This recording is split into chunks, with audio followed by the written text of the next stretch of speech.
코드블랙 TV를 시청해주시는 블랙님들, 자, 오늘 또 성투하셨나요? 자, 오늘, 이제 기업 분석, 추가적으로 또, 포스코 홀딩스. 자, 전기차 시대에 반드시, 투자해야 할 기업, 뭡니까? 네, 바로 포스코 홀딩스입니다. 오늘 포스코 홀딩스에 대해서, 추가적으로 한 번 더 안내 드리고자 준비를 해봤고요. 마침 오늘, 지금 포스코 홀딩스가 굉장히 좀 긍정적 흐름 보여주면서, 반등세를 보이고, 이제 60만원, 제차 돌파, 를 앞두고 있는 상황이에요. 그죠? 그래서 오늘 근데 요 뉴스 하나는 좀 체크를 하면서 좀 넘어가야 될 것 같아요. 자, 포스코홀딩스 세계 최대 리튬 매장, 미 맥더미서 리튬 캔다. 예, 점토 리튬 쪽인데, 사실 이제, 염호 리튬 쪽에서 사실상 리튬에 대한 매장은 지금 볼리비아 쪽에 가장 이제 큰 매장량 1위로 평가되어 왔었죠. 그 다음에 2위가 지금 포스코 홀딩스가 2018년부터 이제 투자해가지고 진행되고 있는 아르헨티나 염호고, 3위 칠레, 이렇게 4위 미국 이렇게 진행되고 있는데, 자, 이거를 뛰어넘는 거예요. 뛰어넘는 거. 자, 1위, 지금 어디냐, 볼리비아 염호가 지금 2,300, 아르헨티나 2,000, 그 다음에 근데 이거를 뛰어넘는 2천만에서 4천만까지 나오는 리튬 점토층을 짜서냈다라는 겁니다. 이게 사실 네바다주 관련돼서 좀 얘기가 지속적으로 나왔었죠. 한 이틀 전부터. 근데 이 부분을 포스코홀딩스와 이제 딘달 리소스가 사업용 책으로 준비하고 있는 지역의 리튬 농도 이런 부분 해가지고 점토 리튬에 대한 상업 생산 사례가 아직 없는데, 벡터리 핵심 소재 리튬은 이제 주로 광석과 염소에서 리튬 추출해봤고, 어찌됐든 요거에 대한 부분이 지금 포스코홀딩스의 재차, 안 그래도 지금 철강 베이스에서 네, 2차원지 소재에 대한 밸류에이션에 대한 리레이팅이 진행되고 있는 과정에 있는데, 굉장히 긍정적인 소식이다라고 볼 수 있을 것 같고, 자, 그럼 추가적으로 여기서 더 한번 이어가 보도록 하겠습니다. 여러분, 포스코홀딩스 적금 말고 여러분 포홀하세요. 요게 사실 이제 자리 잡을 거예요. 자, 여러분 옆에서 막 적금한다 그러면은 적금 말고 포홀하세요. 포홀하세요. 요런 말이 좀 될 거예요. 그냥 그 정도로 충분히 해볼 만하다. 그다음에 투자할 만한 가치가 있다. 여러분이 전기차 시대에서 포스코홀딩스를 빼놓고 볼 수 없다라는 건데, 한번 하나씩 한번 저와 함께 알아보도록 하겠습니다.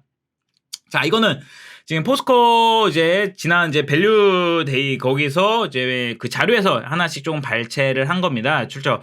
그래서 포스코 그룹의 투자는 미래 성장을 향합니다. 자, 여러분, 지금 현재 포스코 홀딩스의 회장 최정우 회장이요. 원래 어디 쪽 그룹사 있었습니까? 최정우 회장이. 지금의 포스코 퓨처엠. 이전에 뭡니까? 포스코 케미칼이었죠. 사명이. 이전에 또 뭡니까? 포케에서 또 뭐였죠? 이전에?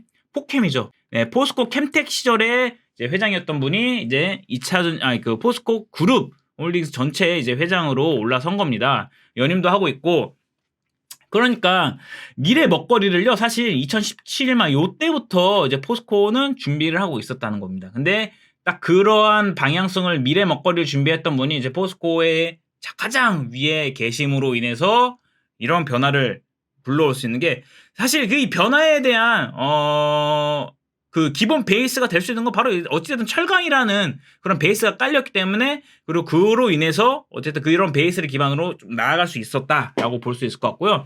자, 여기서 보시면은 16, 18년에 기존 2차전지 소재 육성이 이때부터 이제 양극재, 음극재 이제 그 합병을 시켜가지고 포스코 캠텍으로 나오고, 이제 거기서 이제 포스코 케미칼로 양극, 음극을 다 할 수 있는 이제 기업으로 하나 이제 만들어 놓은 거죠. 그러면서 이제 도약기, 실질적으로 도약기인데 2018년부터 이제 아르헨티나 염호부터 해가지고, 그러니까 이전부터 일단 원자재, 그다음에 소재, 그다음에 여기다 부품 이런 것까지 다 준비를 해놔서 큰 그림을 좀 그려온 게 이제는 좀 이어지고 있다라는 걸 볼 수 있을 것 같고요. 다음으로 좀 볼게요. 자, 그리고 여기 보시면은 2차전지 소재 주요 로드맵 딱 나오죠. 음극재 사업 개시를 했습니다. 사실 LG엔솔로부터 진행이 됐죠. LG 쪽으로부터 해가지고 음극재 사업, 여기서 이제 흑연계예요. 흑연계. 근데 요것도 한 단계 더 발전하죠. 이제 실리콘으로. 어제 제이오 관련돼서도 말씀드렸지만 실리콘 음극재로 가고 양극재 사업을 개시하죠. 이제 요거에 대한 이제 합병을 시켰어요. 이게 바로 포스코 케미칼이에요. 그렇죠? 그러면서 지금 현재 포스코 퓨처엠이고, 리튬 상업 생산 원년이 이제 올해 이제 4분기부터 이제 진행이 됩니다.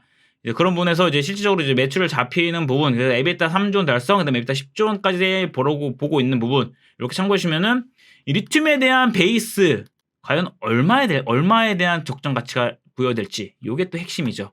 자, 다음으로 좀 볼게요. 추가적으로 보면은 이제 친환경 생산 체계 구축으로 환경적 가치 창출. 자, 채굴, 가공, 소재 생산, 그다음에 재활용 확대. 그러니까 제가 폐배터리 관련돼서도 포스코홀딩스를 보시면 돼요. 리사이클도 있어요. 그러니까 친환경에서 친환경으로 가려면은 결국에는 이 수거에 대한 폐배터리까지 이어져야지 이게 완전한 순환에 대한 어떻게 보면 친환경에서 친환경이 된다라고 말씀드렸잖아요. 폐배터리 수거 및 재활용 체계 확보로 친환경 경쟁력까지 좀 창출할 수 있다라는 부분 볼 수 있을 것 같고요. 그러니까 완전한 수직 계열화다 이렇게 보시면 될 것 같아요. 그리고 더 추가적으로 적금 말고 포홀하세요에 대한 가능성은 바로 이 배당입니다. 분기 배당 꾸준하게 합니다. 분기 배당을. 그러니까 분기 1, 2, 3, 4 꾸준하게 분기 배당을 해 나가고 있습니다. 주당. 그래서 이거를 주당 조금 더 증가를 주주환원을 좀 더 높인다는 건데 이거는 또 어마무시한 거죠. 그렇죠? 이렇게 보시면 될 것 같고.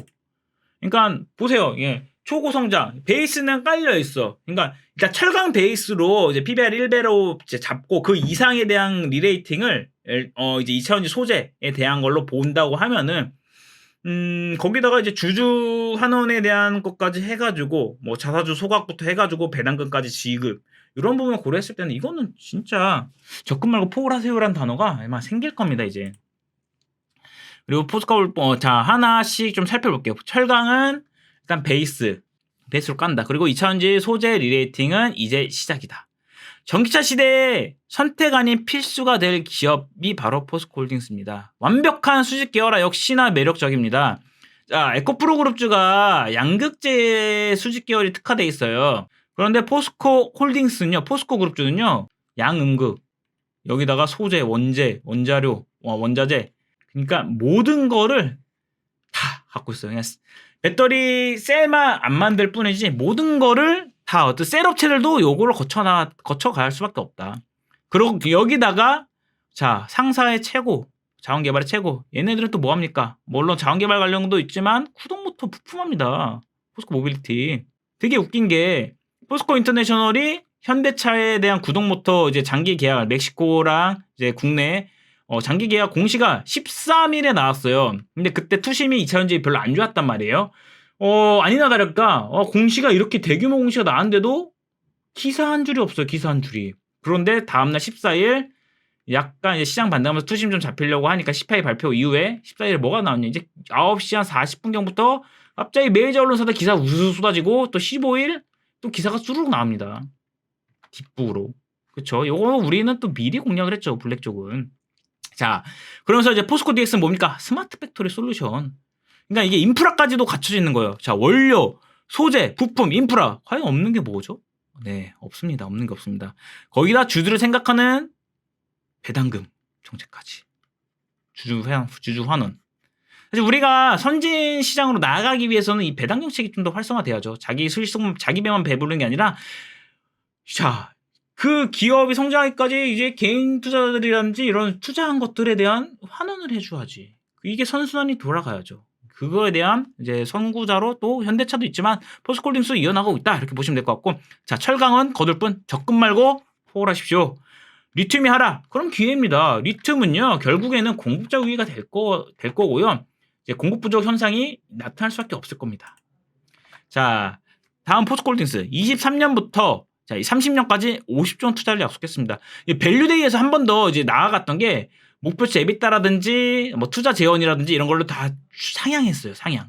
그렇기 때문에 여기서 좀 더 기대감 갖고 볼 수 있는 건데 기대감이 아닌 실제로 실현해 나가고 있다.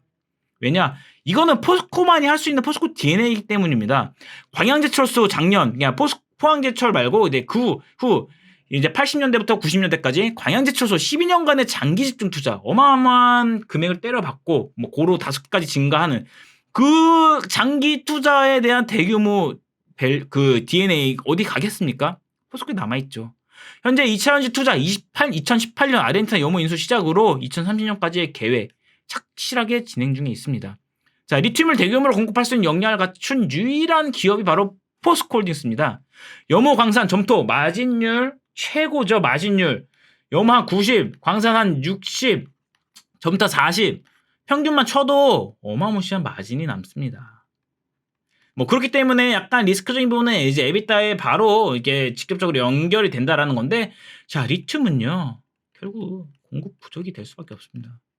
그러니까 P값이 증가한 거에 따라서 Q값은 내려가고, 그러니까 공급자 우위가 된다. 이러면은 결국 가격적인 부분은 우위에 있다. 우위에 있다. 자, 포스코홀딩스의 철강 쪽은 베이스가 될 겁니다. 근데 2차전지 소재 사업은 향후 베이스인 철강을 넘어 포스코홀딩스의 중심 사업이 될 것이다. 뭐냐? 리레이팅이 된다. 밸류에이션 리레이팅. 보수적으로, 정말 보수적으로 잡은 거예요.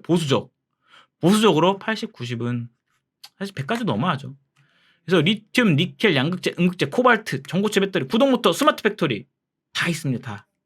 여러분, 이쯤 되면은 이제 선택 아닌 필수 어느 정도 잡히실 겁니다. 2번, 3번 말입니다. 적금 말고 포홀하세요. 네, 포스코홀딩스는 제가 꾸준하게 현재가 에코프로가 조금 더 위에 있고 한다면은 내년 본격적인 그 중심은 포스코 그룹주가 될 겁니다. 그 중심에 모든 걸 갖고 있는 이제 포스코홀딩스를 우선적으로 보시면 될 것 같습니다. 그래서 수직 계열화는 크게 좀 말씀드리면은 포스코홀딩스, 포스코 퓨처엠, 그리고 포스코 인터 이렇게 봐주시면 될 것 같아요. 포스코 DX까지. 포스코홀딩스는요, 제가 꾸준하게 소식 있을 때마다 업데이트 안내 드릴 테니까 참고하시면 될 것 같고요. 자, 오늘도 이렇게 끝까지 시청해주셔서 감사드리고, 여러분 포스코홀딩스 적금이라는 게 여러분이 뭐 한 번에 뭐 1,000만 원씩 달달이 적금하지 않잖아요. 그러니까 한 주씩 이렇게 사는 거예요. 좀 빠지면은 그냥 자기의 기준을 잡아놓고 한 주 한 주씩 이렇게 채워 나가는 겁니다. 네, 이렇게 전략적인 부분도 참고해주시면 될 것 같고요. 자, 오늘도 이렇게 끝까지 시청해주셔서 감사드리고, 구독과 알림, 좋아요 버튼 눌러주시고, 다음 또 좋은 영상으로 찾아뵙도록 하겠습니다. 감사합니다.